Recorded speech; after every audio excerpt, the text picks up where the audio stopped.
All right, so here we are. Your heat doesn't work. Well, at least it comes out of the defrosters, but it doesn't come out of the vents, no matter what you do. So it's a common problem, and you probably already looked it up, and you probably found a bunch of long videos that are really hard to see. At least that was my experience, and I'm no good mechanic, but I'm gonna show you guys what I learned and try to make it a little quicker so your job's a little easier than mine was. All right, so you probably by now heard the term vacuum leak. Sounds a little daunting, but it didn't seem to be. I opened my dash and, I find this guy just, chilling, connected up to here. And, these are the vacuum lines, clearly broken. And this is where it hooks up to your dash. Right here. So we're gonna see if we can fix that. Okay, so if you look at the diagram,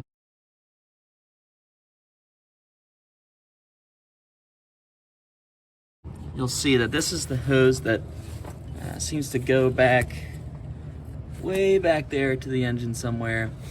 Yeah, you can see it right there. This one is intact.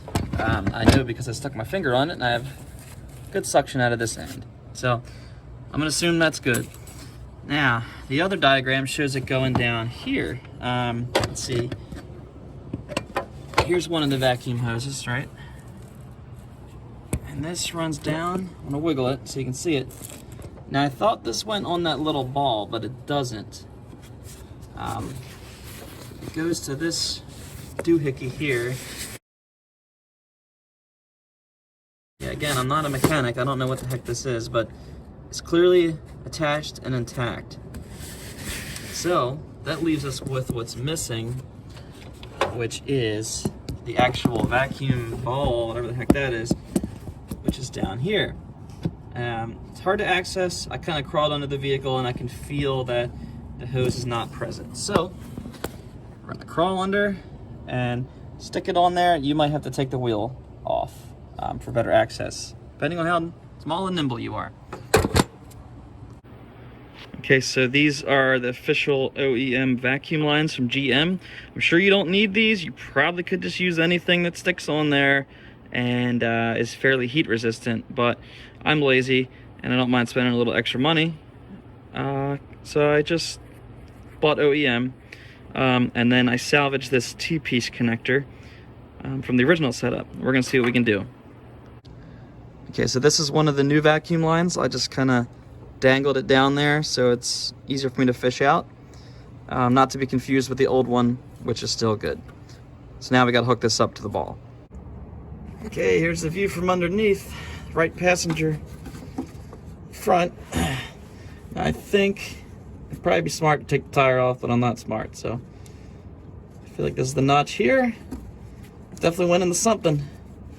And we're gonna see if that works. Okay, so there's clearly excess length, so I'm gonna cut the vacuum line a little bit, and these little things come right off, so you can just put them right back on. So I had 2 of these hoses, which came with, another set of these connectors. If you don't have that, you're gonna improvise something, but I do. So this small end's gonna go onto a little hose here, and it looks like you would need the big end to slip right over that. Okay, now we're all hooked up, and we got this T-piece all hooked up.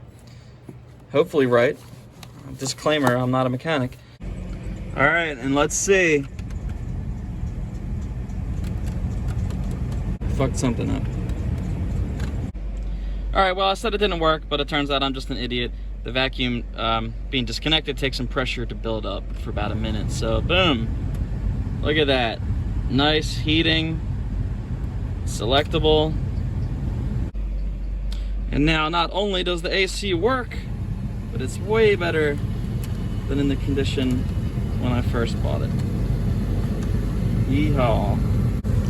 Anyways, yeah, I'm no mechanic. I'm actually not even that mechanically inclined. I only started learning how to do this stuff months ago, so you can figure it out easily, and this is a very simple fix, and I hope this video makes it somewhat quicker for you guys to find out, and it's not like a shaky video like every other one I've seen on here. No offense, everybody. I appreciate your videos too, or I would have never been able to figure this out myself. Have a good one, y'all.